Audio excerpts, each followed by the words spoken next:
किसी ने क्या खूब कहा कि अगर आपकी समस्या जहाज जितनी विशाल है तो याद रखिए कि प्रभु की कृपा सागर जितनी विशाल है।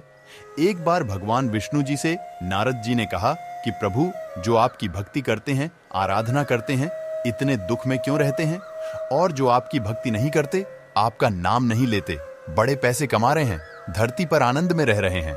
तो भगवान ने नारद जी से कहा, आओ चल करके आते हैं, पृथ्वी पर भ्रमण करके आते हैं। दोनों साधु वेश में धरती लोक में पहुंचे। धरती पर आए, एक व्यापारी के घर पर गए। जाकर के दरवाजा खटखटाया और भिक्षा मांगी तो व्यापारी आया। दरवाजा खोला और बिगड़ने लगा, गुस्सा करने लगा कि तुम आ जाते हो।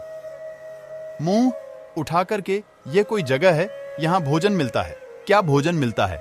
जाओ जा करके मेहनत करो। बहुत कुछ कहने लगा, तुमने धंधा बना लिया, बहुत कुछ। आ शब्द कहने लगा। दोनों वहां से चल दिए। नारद जी को लग रहा था कि भगवान अब जो है उसको श्राप देंगे, इसका व्यापार सब चौपट हो जाएगा। थोड़ा वहां से आगे चले तो भगवान जी ने कहा कि तुम्हें और धन मिले, तुम और प्रसन्न रहो, मस्त रहो, ऐसे व्यापार फलता फूलता रहे। नारद जी को समझ में नहीं आया क्या हो गया। थोड़ा आगे चले तो एक झोपड़ी में गए। बूढ़ी महिला वहां रहती थी, भगवान की आराधना करती थी, पूजा पाठ करती थी। उनके घर में झोपड़ी के बाहर एक गाय बंधी हुई थी। वहां जाकर कि उन्होंने आवाज लगाई, भिक्षाम। देही माता जी आई। उन्होंने कहा कि भोजन तो नहीं करा सकती, लेकिन गाय है, उसके दूध का इंतजाम करा सकते। नहीं कर सकती, लेकिन गाय है, उसका दूध का आपके लिए उसका इंतजाम कर सकती हूं। 2 गिलास दूध लेकर के उनके आगे आसन बिछाया। दोनों साधुओं को बड़े अच्छे से दूध पिलाया। उन्होंने कहा, कोई चिंता की बात नहीं, आप बस आशीर्वाद देकर जाइए, मेरा जीवन ऐसे ही चलता रहे और भक्ति करते रहे। बहुत कुछ कहने लगे। भगवान जी और नारद जी वहां से चल दिए। थोड़ा सा आगे पीछे पलटे झोपड़ी की तरफ और कहने लगे कि तुम्हारी जो गाय है वह कुछ दिनों में चल बसे।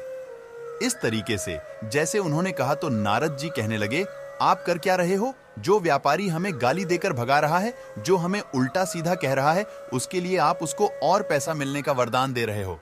और जो माता जी ने प्रेम से उन्होंने दूध का इंतजाम किया, कितने आदर से हमारा सत्कार किया, उनको आप कह रहे हो कि गाय तुम्हारी चल बसे। भगवान ने कहा, तुम समझे नहीं, मैंने व्यापारी को और उसका व्यापार बड़े ऐसी बात कही। क्यों कही? क्योंकि उसका मन ही उसी में उसकी आसक्ति, इसमें उसका लगाव। उसी में जब अंत समय आएगा तो और पैसा सोचता रहे और अगली योनि में वह सर्प बन जाए, तिजोरी के नीचे बैठा रहे। और बूढ़ी माता जी को मैंने कहा कि आपकी गाय जो है वह चल बसे। मैं नहीं चाहता कि जब वह अंत समय में पहुंचे तो गाय की चिंता करने लगे कि गाय को कोई ले ना जाए, इसको कोई मार ना दे। गाय का सुमिरन ना करें, वह मेरा सुमिरन करें। उनके जीवन से पहले ही मैं हटा देना चाहता हूं। अंत समय में हम जिसके बारे में सोचते हैं वैसे ही बन जाते हैं। अगर हम स्मरण ही प्रभु का करेंगे तो अंत समय में भी प्रभु ही याद आएंगे, हम उनके धाम पहुंच जाएंगे। इस कथा का सार यही है।